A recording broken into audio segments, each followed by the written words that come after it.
Hi there, Teresa Momba here from craftingtheweb.blogspot.com. Today I'm going to show you how to make this card. To begin, stamp the hot air balloon using a dark ink on pattern paper of your choice. I will begin my coloring with a Copic marker E02, and I'll use that to color along the lines of the hot air balloon.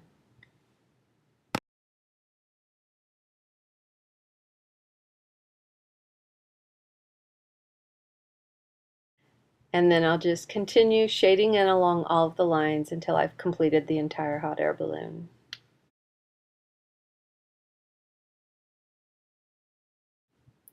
And now I've switched to Copic marker E00, and I'll use that to blend out from the darker color, working through each section until I've completed the entire hot air balloon.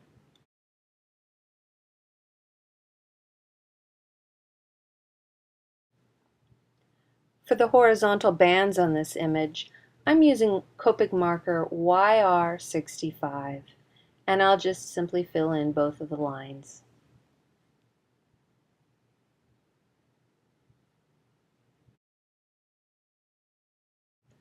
I'd like a little more contrast in my shading, so I'm going to go back over each of those lines with Copic marker W1.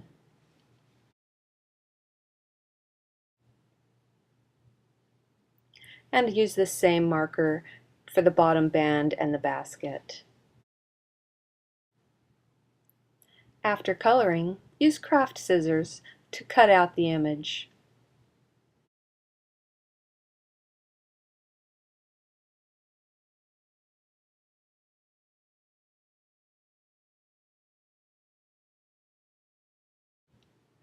After trimming, I like to go around the edges of the image with a marker to give it a more finished look. Next, stamp the smaller hot air balloon on another piece of pattern paper. This time I'm starting with Copic marker E31 and once again filling in along each of the lines for my shading.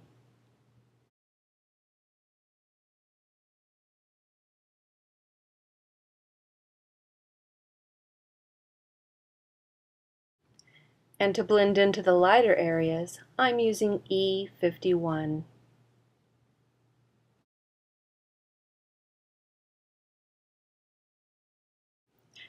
And I'll switch to E35 to color in the basket, and also use that on the larger hot air balloon. And after coloring, I'll cut this image out as well.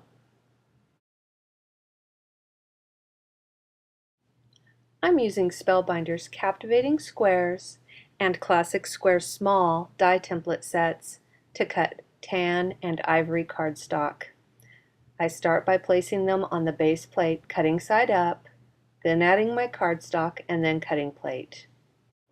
After running through the grand caliber machine, I emboss using the tan matte and pink embossing plate, and once again pass through the grand caliber machine.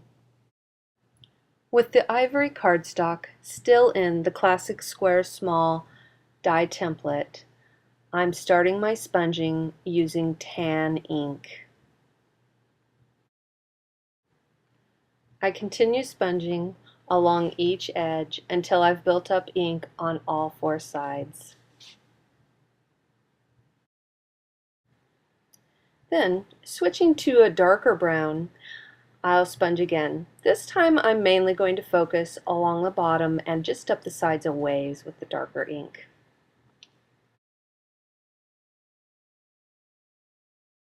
Next, stamp the sentiment in the lower left-hand corner using a dark ink. This sentiment, as well as the hot air balloons, are all from a stamp set from Gina K Designs called Up and Away. To adhere the images to the background, I'll use dimensional foam squares. First, I'll place the smaller balloon and then the larger hot air balloon. And next, adhere to the Captivating Squares die cut.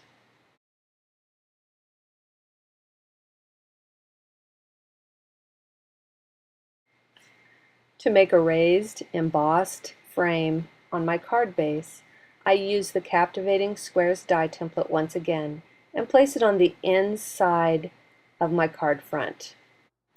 Then secure in place using low tack tape. I place that, cutting side up with my cardstock on top, on the base plate, then the tan matte and pink embossing plate, and pass it through my grand caliber machine. After removing the die template, I'm left with a wonderful embossed frame on my card base.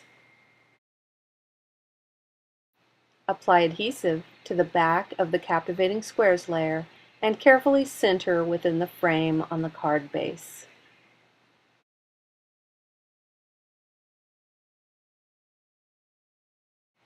Use a corner rounder punch on each corner of the card base. And that's my finished project. Thanks for watching.